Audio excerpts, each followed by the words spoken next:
Do you have a suggestion for a Rockstar Impact Podcast guest? Go to impactpodcast.com and just click Be a Guest to recommend someone today. This edition of the Impact Podcast is brought to you by ERI. ERI has a mission to protect people, the planet, and your privacy, and is the largest fully integrated IT and electronics asset disposition provider and cybersecurity-focused hardware destruction company in the United States, and maybe even the world. For more information on how ERI can help your business properly dispose of outdated electronic hardware devices, please visit eridirect.com. This episode of the Impact Podcast is brought to you by Closed Loop Partners. Closed Loop Partners is a leading circular economy investor in the United States with an extensive network of Fortune 500 corporate investors, family offices, institutional investors, industry experts, and impact partners. Closed Loop's platform spans the arc of capital from venture capital to private equity, bridging gaps and fostering synergies to scale the circular economy. To find Closed Loop Partners, please go to www.closedlooppartners.com.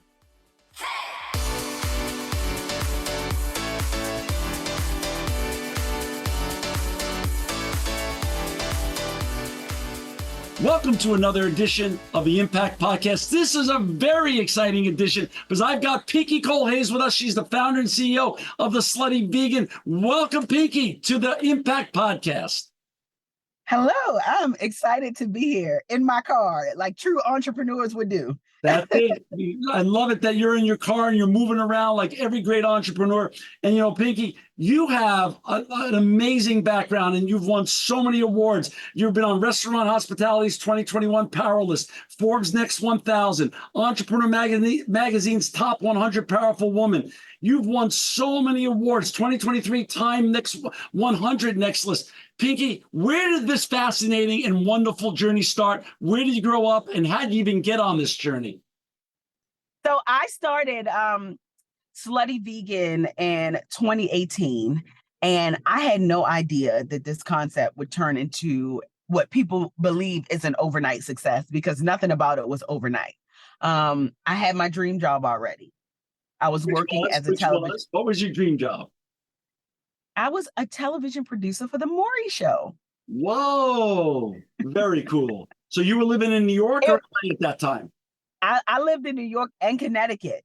Okay. So a little backstory. I opened up my well, first of all, let me back all the way up. So I went to college in Atlanta, graduated from college, packed up a duffel bag, a suitcase, and $250 and 30 resumes.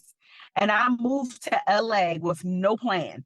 Like, I'm a jump out the window kind of girl. And I'm like, you know what? If you're going to do it, you might as well just do it. So I did that. And when I got out there, I started acting. And I was doing background acting and I was really, really good at it that I became SAG. But at the time I was still broke. Okay. You know, the struggle is real. But one of my sorority sisters offered me the opportunity to move to New York City to work as a television producer. So I started as a PA and then I moved to a television producer and I was really good at that. Then I got a call from the Maury Show asking if I wanted to go to Maury. And I went to Maury and I was there for almost 3 years. And that was a turning point in my career because what it did was a couple of things. It allowed me the opportunity to save up my 401k to open up my first restaurant called Pinky's Jamaican and American. And then it also taught me how to deal with people, right? Like where I come from, like I only seen one certain kind of people, right? But working at the Maury Show, I realized that I'm not the only one that got problems. We all got issues, right? And I was able to connect with people from all different walks of life, which gave me the experience and a universal capacity to be able to deal with people. So when I opened up my first restaurant in Harlem, I sold jerk chicken and oxtails, and obviously I didn't eat any of that. I haven't eaten meat since 2007.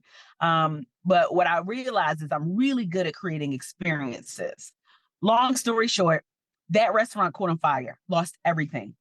Car got repoed, got kicked out of my apartment.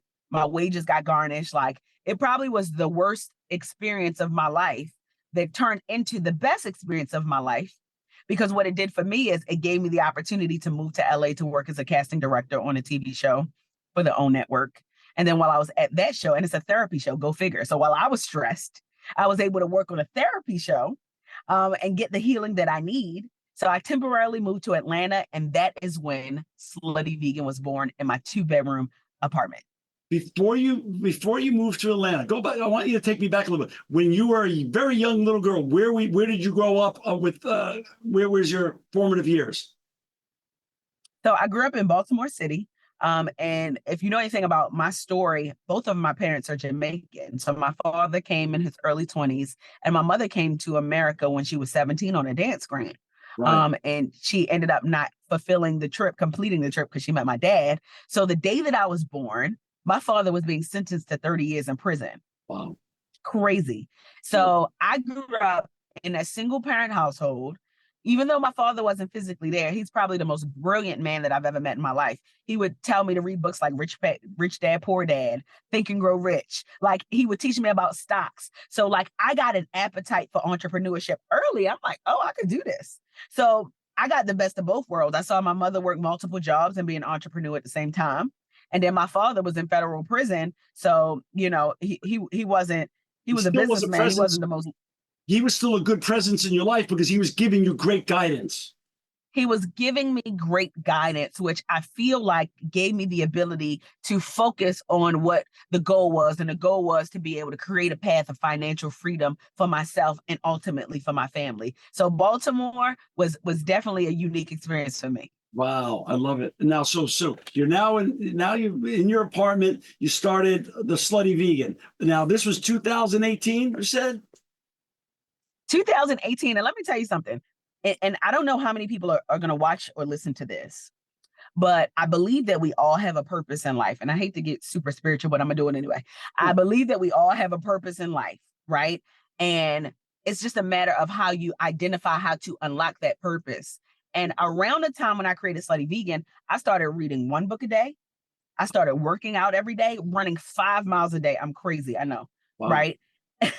And I didn't want to go out. I didn't want to hang with friends. I was just in idea mode. I just wanted to build and create, but I didn't even realize that I was preparing to create $100 million brand. But the universe aligned that way that I needed to get ready because something that was about to come in front of my face that would be so powerful, I had to be prepared. So I think when I go back to the space of where I was and my mindset when I created Slutty Vegan, I was the clearest that I've ever been. I was the focus that I've ever been, and it allowed me the ability to create Slutty Vegan, and it took off literally just like lightning. Pinky, when you stopped eating meat in 2007, was it a friend? Was it some other inspiration? Was it an article? What made you stop eating meat and turn to the plant-based lifestyle to start with? So funny story. I grew up in a Rastafarian household. So if you know anything about Rastafarianism, it's Ethiopian Christianity. Right. So growing up in my house, we had a cooked meal every single day except for Fridays. Every day you're going to eat either sardines and rice, you're going to eat beans and rice, you're going to eat fish and rice, sauteed tuna and rice, beans and rice. And then on Friday, you had to figure it out. So I grew up in a pescatarian household, right? So, and I would eat chicken here and there, never ate beef, never ate pork in my life. My grandmother would make chicken. So it's like, you're going to eat this. So we had to eat it. But in 2007, I actually got food poisoning. Oh. And I had a chicken sandwich and I got food poisoning from it. And I'm like, I'm never doing this again. And I cut meat out completely cold turkey. So I still ate fish during that time.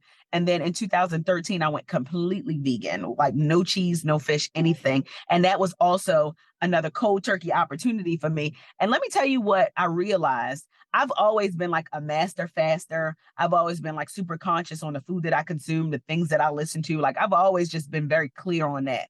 So when I decided to go vegan, when I tell you that was the best decision that I've ever made in my life. One, because I have a level of mental clarity that like many people really don't have, right? In my selfish opinion. and then what I also believe is it gave me the opportunity to create something where I'm passionate about veganism and I can create a business around it. That's a win for win. Money can't buy that. That's right. That's right. So now you launched the Slutty Vegan. How'd you come up with that name, by the way? Do you want to know the truth? What is the audience here? Our audience loves the truth. That's all I can tell you. They love the truth. So I was smoking weed. It's legal most of So the listen, today, so don't worry about so that. listen, let me tell you something. So I'm not even a smoker. I don't smoke, I don't drink. But it was this one rainy night that I wanted some vegan comfort food on a late night. And the person that I was with at the time, he was smoking. I'm like, well, let me get some of that. And I tried it. And I was literally and figuratively on cloud nine. Wow. And that's when the idea started flowing. And the ideas flowed, and Slutty Vegan just came out of nowhere. And it's funny because you know how you think about ideas and it takes you a long time to like for it to come into fruition. Everything about Slutty Vegan just fell in place. Like there was no rhyme or reason, like it wasn't difficult. And I knew that this was what I was supposed to be doing because it did not feel difficult. So shout out to whatever strand of medicinal marijuana that I had at that moment, because it birthed an idea that is really going to set me up for the rest of my life. I love it.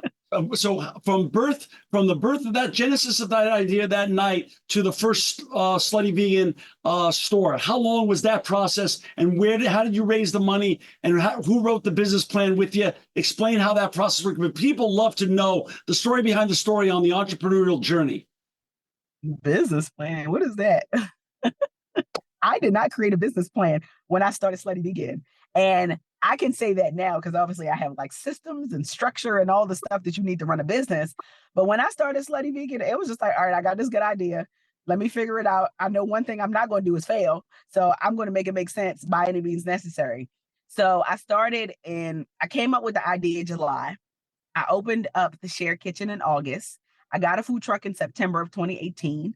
And then I opened up my first brick and mortar January 13th, 2019. You see, I'm a date girl. I remember dates like yesterday. And And that's fast. That's a fast run right there. let me tell you, like when I first started Slutty Vegan, people would run after my food truck.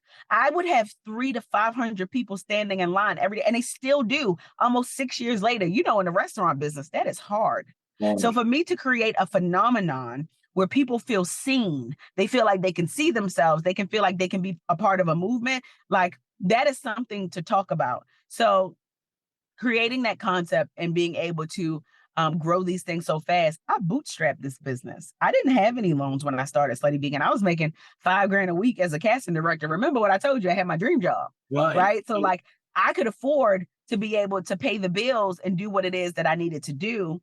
And I grew my business that way. It wasn't until I did a raise when in 2021 that I started, growing my business exponentially. And, when it comes to scale, you need money to scale. Like, yeah, I could have bootstrapped it, but it would have taken me much longer to get where I am now. So I got with my trusted partners, Richie Lou Dennis, who owns New Voices, and Enlightened Hospitality Group, who led by Danny Meyer, who created and Legend they became my investors. Those are some legendary investors right there. I mean, that's they must have seen a lot in you personally and a lot in your concept to lay it down, because Danny Myers doesn't do anything casually. It's funny, and everybody says that about him. What I respect about him and Richard Lee Dennis is they're very intentional in their approach to leadership, to investing in business. There's a story behind it. It's not like, all right, I just want money, I just want a return. But they really care about the people that they invest in, and they really care about me. Like they are like big brothers to me. I have like the Michael Jordans of the marketing space, and marketing and media, and the restaurant space. So I'm happy about that. Pinky, between January 13th of 2019 and when you did that raise and brought in those kind of legendary investors, when did you go to bed one night and say, this is going to work? This is going to be bigger than I ever dreamed. This is going to take me to the moon and back. When did you have that aha moment during that two year period before you did the big raise? I haven't. Yeah, there you go. I have not had that aha moment. Okay. I have not. And the day that I have that aha moment, I'm going to be butt naked on the beach with a coconut. But right now, I'm not there yet. There's a lot of work to do. I got to be honest. Like running a business is very difficult. Even when I'm at my best, I feel like I'm not doing enough. And do I need to give myself the flowers? Absolutely.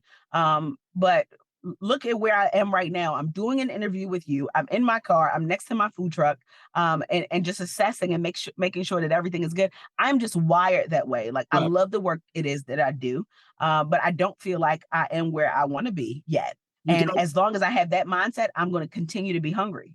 you have eyes on everything, and you always feel that you can make whatever you're doing better.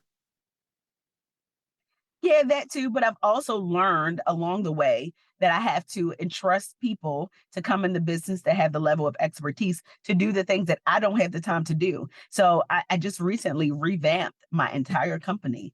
I eliminated my whole, I can't believe I'm saying this out loud, but I eliminated my whole C-suite, and I am rebuilding in real time, because it is important for me to make sure that the legacy is bulletproof. And the people that I had were great. I want to preface that. But now that I'm, I don't know if you know this about me, but I had 3 kids. I had a baby in 2021, a Wow. baby in 2022, a baby in 2023. I just had a baby in December. So I've been busy, literally and figuratively. Okay. So now, And you have now your that I business am that's a back, baby, and your business is a baby. I mean, like, and my business is a baby. Right. I just got married in June. It'll be 1 year soon. So I've always been the mascot of my brand. But I stopped doing the day-to-day of my brand. And I don't know how many entrepreneurs you have listening to this, but I learned a very valuable lesson. I know you ain't asked me this, but I'm gonna tell you anyway. No? But I learned a very valuable lesson in business, that you can never take your hand off the wheel.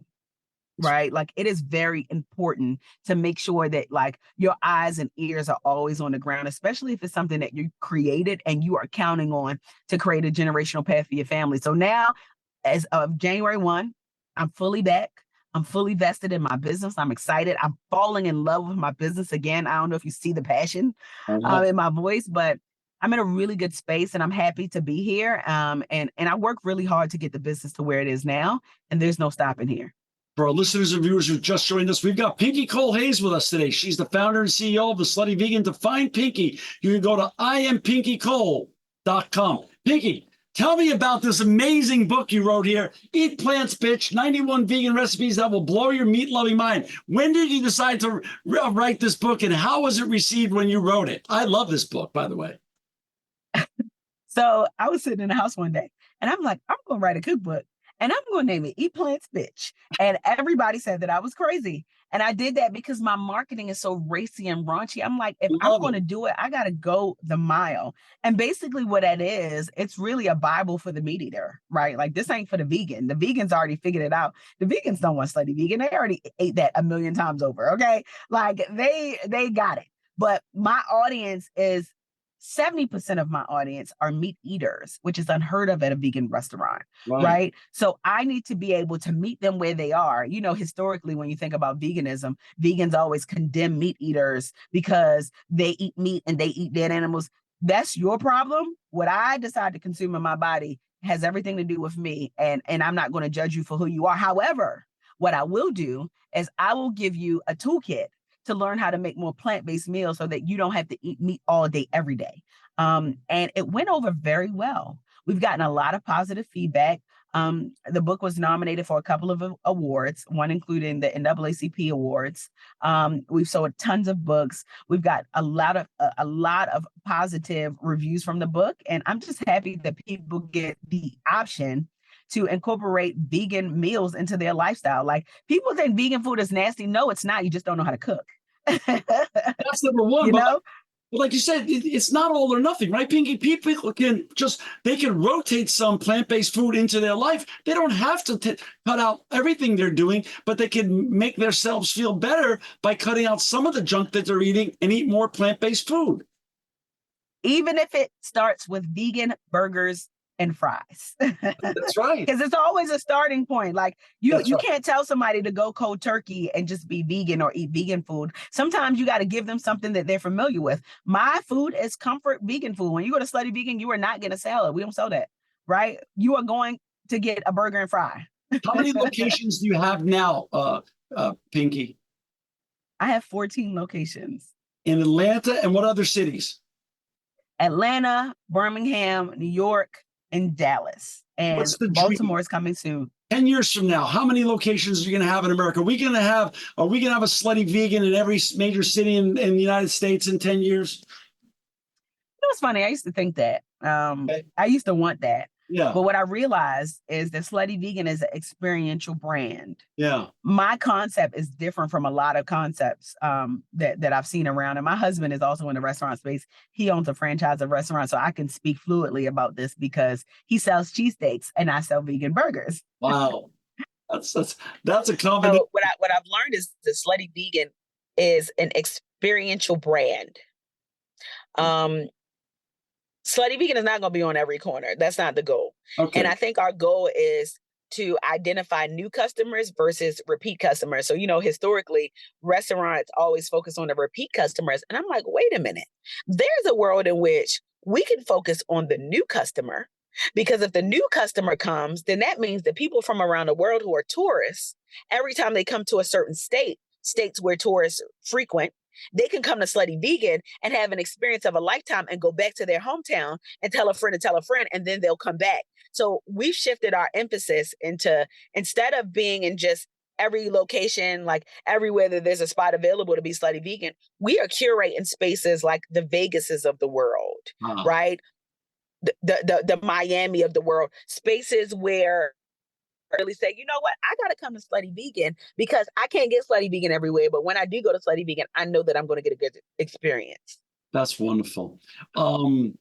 So talk about this book. This is your new book, I Hope You Fail, by Picky Cole. 10 hater statements holding you back from getting everywhere you want. This is another very provocative title. Talk a little bit about what made you write this book and what are the key takeaways you want readers of this book to get? So let me go back. And I did a commencement speech in 2022, and it was at Clark Atlanta University. I was the youngest commencement speaker. Wow. And the theme of that was, I hope you fail. And I was talking about graduating from college as the queen of the school, but I couldn't find a job. Nobody would hire me. I couldn't even get an internship. And having to navigate through life in a way where it felt uncomfortable. And then having my restaurant, the restaurant burning down, and my car getting repoed and getting kicked out of my apartment, and wages getting garnished, and being in a bad relationship, all of the things. So what I realized is that life is going to life, right? Shit is going to happen. Excuse my language, but it's just going to happen. And that's okay.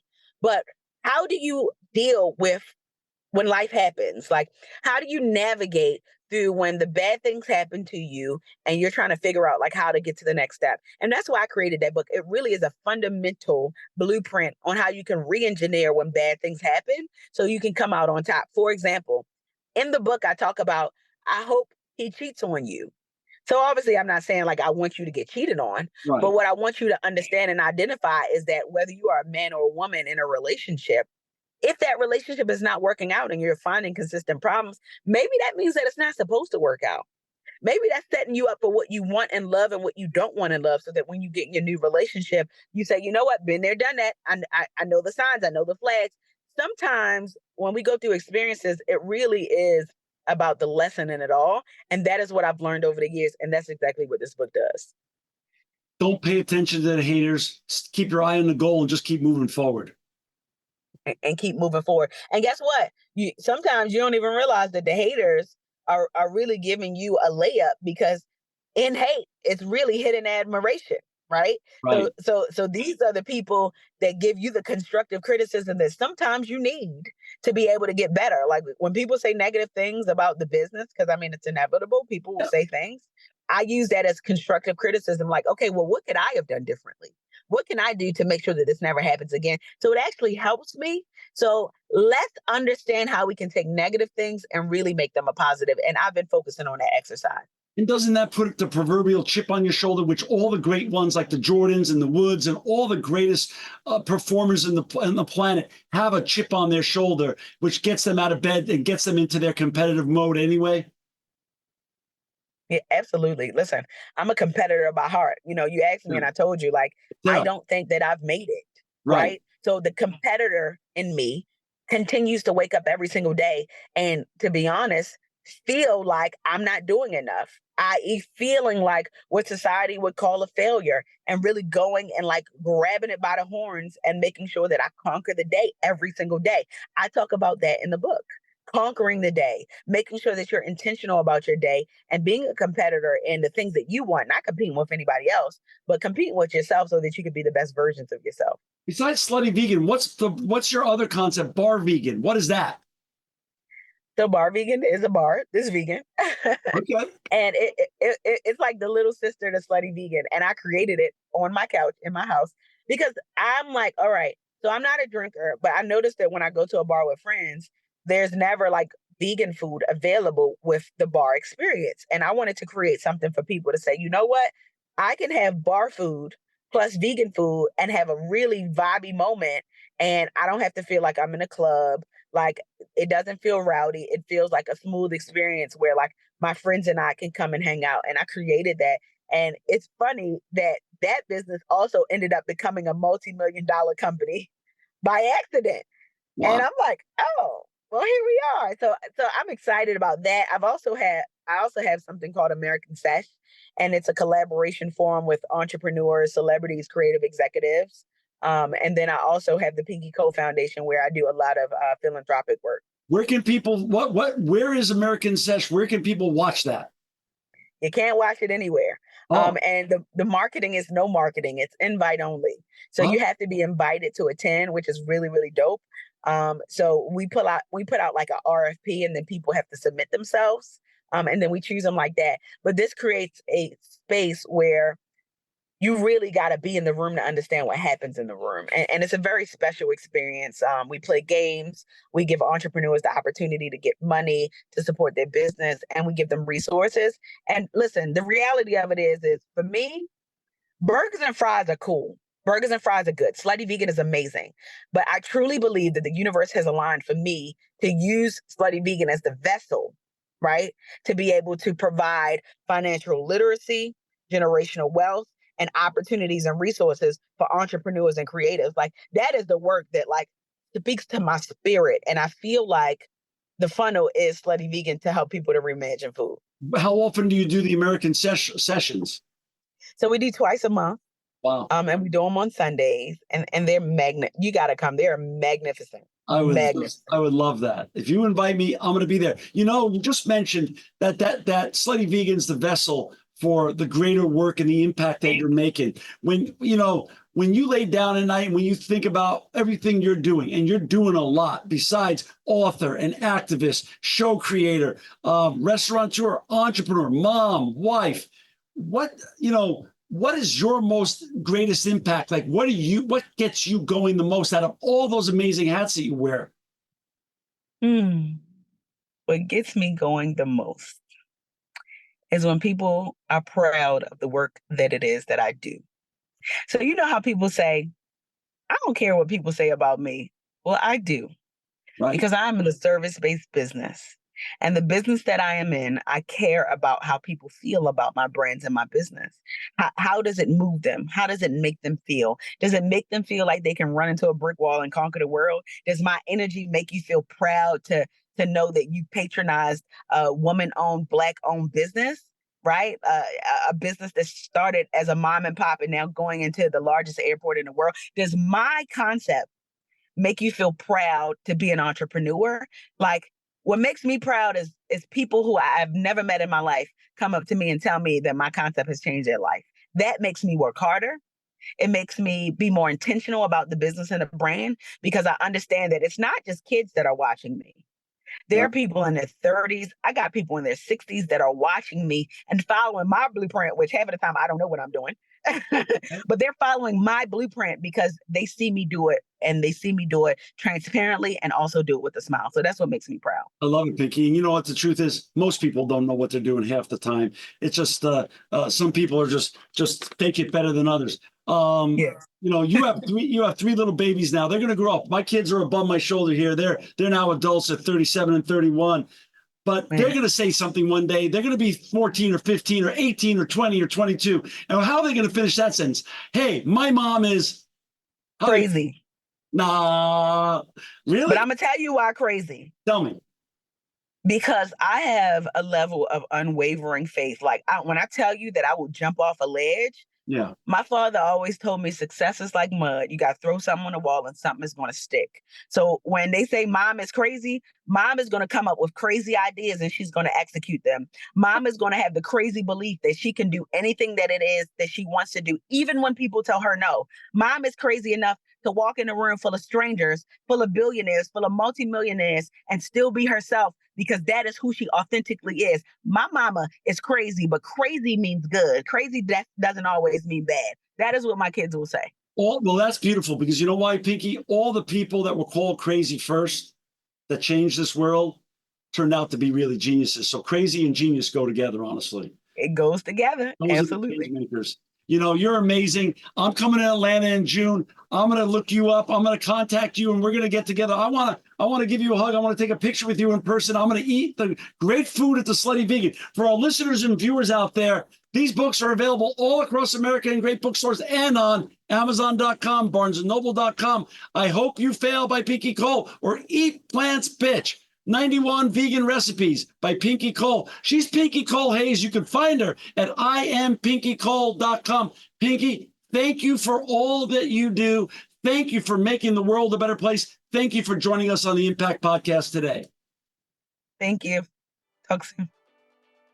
This edition of the Impact Podcast is brought to you by Engage. Engage is a digital booking platform revolutionizing the talent booking industry. With thousands of athletes, celebrities, entrepreneurs, and business leaders, Engage is the go-to spot for booking talent, for speeches, custom experiences, live streams, and much more. For more information on Engage or to book talent today, visit letsengage.com. This edition of the Impact Podcast is brought to you by ERI.